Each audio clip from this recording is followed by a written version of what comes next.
ambiental já, né? Exatamente. Espalhar chorume pelas ruas, né? Já se torna um problema ambiental também. Né? Eu estou recebendo aqui não tem muito a ver com o assunto, mas a gente diversifica, e o nosso colega Marcos Gribler está muito em silêncio, pensando, né? E depois ele se manifesta. O Leonardo Miller Garateg, ele está dizendo assim, ó, eu acabo de postar no Face. Acabo de presenciar uma cena lamentável. Uma senhora obesa desabou na minha frente e machucou-se. A coitada acreditou o tombo na conta de uma possível tontura, mas o que de fato ocorreu foi um tropeço em uma calçada esburacada. Até quando nós, montenegrinos, seguiremos nos comportando assim? Do portão para dentro, tudo limpo, pintado, arrumado, do portão para fora, reticências. Se possível, comente com o vereador Renato. Estamos comentando. Quem cuida do passeio da calçada em frente à sua propriedade é o proprietário. Mas quem fiscaliza é a prefeitura. Quem fiscaliza é a prefeitura. E, nesse caso, a prefeitura tem poder de polícia e tem poder também de multar, de tratar com multa, né? Ou qualquer outra forma de obrigar o proprietário a tratar bem as suas calçadas, né? Marcos Gribler. A calçada é realmente da responsabilidade do proprietário e a fiscalização. Mas eu queria, Vitor, fazer uma pergunta ao professor Renato, que, como eu estive na edição anterior, é uma coisa importante a relação com a Câmara.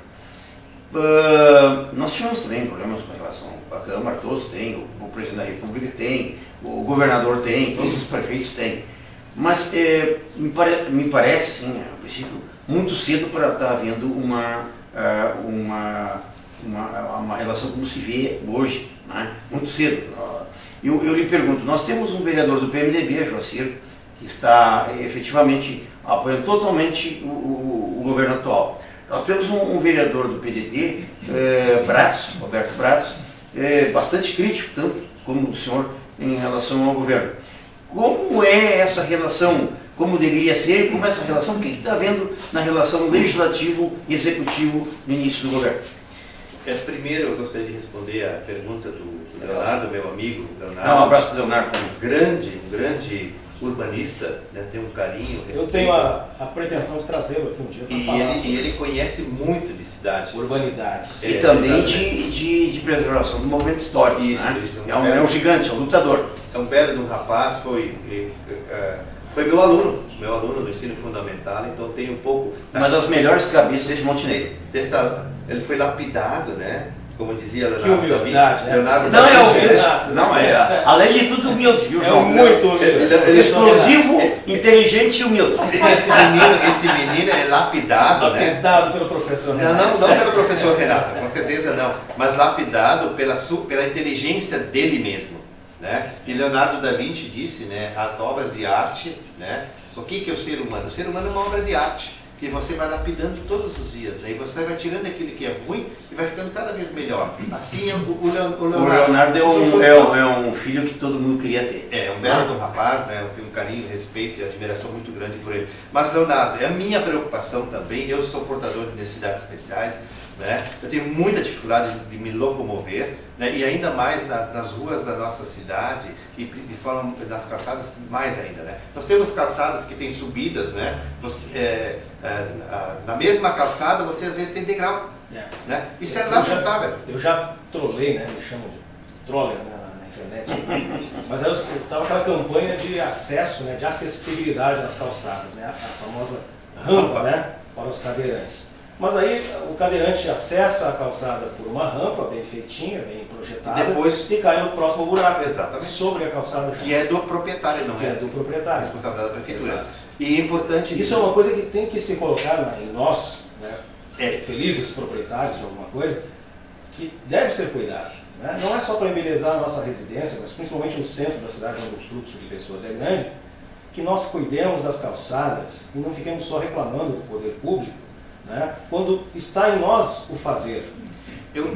Pensando nessas pessoas, né, que são portadores de especiais necessidades. Eu tenho a ideia de um projeto, vou colocar aqui, né, que a gente já discutiu na minha assessoria, na Câmara, a gente está discutindo e a gente não sabe ainda como proceder. Eu acho que o Leonardo até pode nos ajudar, né, o Dr. Marcos também, a questão da constitucionalidade, né? Mas o que a gente imagina, né? Que a cidade, a partir, até acredito no momento que nós tivermos aprovadas as leis complementares do novo plano diretor, que deve ser nos próximos 30 dias, né? O que a gente imagina, né? Que se cria um mecanismo legal, uma forma, né, de que o cidadão seja responsabilizado por um determinado período, ele tem que arrumar a calçada na frente da sua residência, sua testada, né? E, além disso, criar um padrão.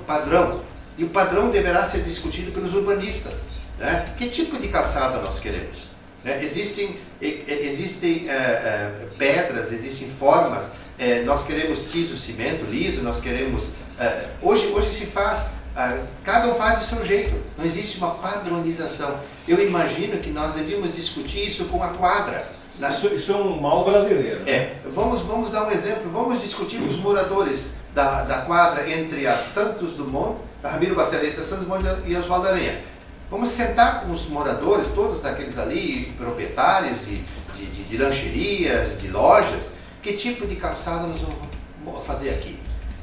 Discutido isso, o poder público dá um prazo para que todos padronizem, né? Está padronizado. E também eu acho que o poder público tem que dar um incentivo financeiro, eu até diria no IPTU, para as pessoas poderem melhorar a sua calçada e a cidade ficar mais bonita. Eu imagino uma coisa assim. Por quê? Porque as pessoas precisam entender, né, de que a cidade é de todos. Ela não é de alguns, ela é de todos, e todos circulam por ela. Então todos têm que ter também a acessibilidade.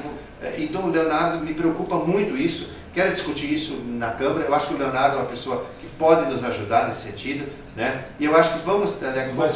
O nobre Edil há de convir que teve oportunidade também de expressar essas ideias na discussão do plano diretor. Sim. Foi discutido ao longo do governo Percival, e as suas leis complementares, né, Código de Posturas, etc. Sim. Isso teve chance de ser discutido.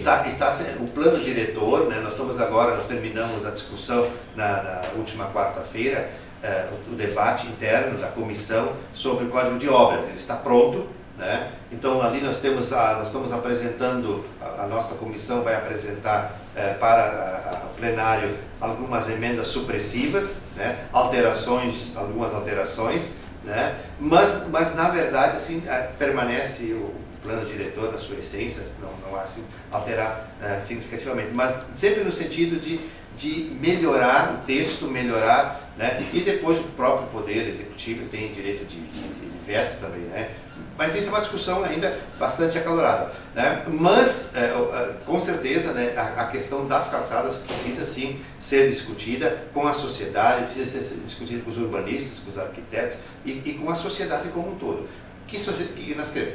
Com relação à sua pergunta... Eu ia falar. Agora, com relação à sua pergunta, né, eu acho que o governo municipal, ele se articulou muito mal, desde o início, muito mal, né? Porque ele imaginava, né, de que, e aí é uma outra questão que tem que ser muito bem vista politicamente também, é um governo que se elegeu com uma minoria de votos, com apenas 56 votos. Né? Isso também, se você tem um governo que se elege com uma maioria absoluta, com 85% dos votos, ou mais de 50% dos votos, é um governo que todos os governos eleitos chegam legitimamente ao poder. Isso tem que ser muito claro. Agora, a força de poder de um governo é maior quanto mais votos ele tiver, né, nas urnas. Como foi um governo que teve uma eleição extremamente apertada, apenas 56 votos num universo de 43.800 eleitores, mais ou menos, né? Então é um governo que se elegeu com uma margem extremamente pequena, quase ínfima.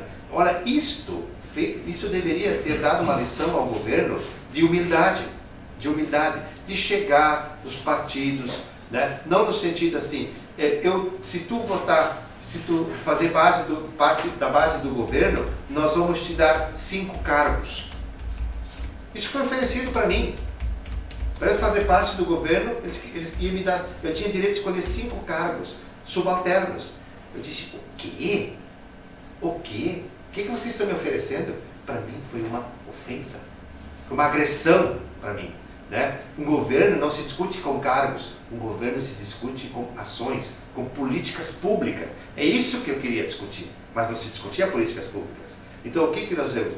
Como que eu posso fazer parte do governo porque ele está me oferecendo um cargo para eu colocar o Marcos, para colocar o Vitor, para colocar o João Batista? Mas isso não é alheio à política tal qual Claro nós que a não. conhecemos, É a política pelo menos tradicional. no Brasil. Tradicional. Mas Não é criação desse governo. Não é criação Não do- foram eles que inventaram isso. Não é criação do Paulo Azevedo. não, claro que não, é claro que não. assessoria. É a política tradicional. E nem do Percival, porque seguramente o governo do Percival negociou também cargos para compor os seus governos, dois, né? Mas não é, você não negocia cargos com o vereador, você negocia cargos com o partido. Em nenhum momento, com certeza, o governador Tasso, quando se elegeu, o governador Germano Rigoto, ou qualquer governador, o presidente Lula ou a Dilma, ofereceram cargos para o deputado, para o fulano. Não, os cargos, a estrutura de governo, a montagem é feita com os partidos políticos.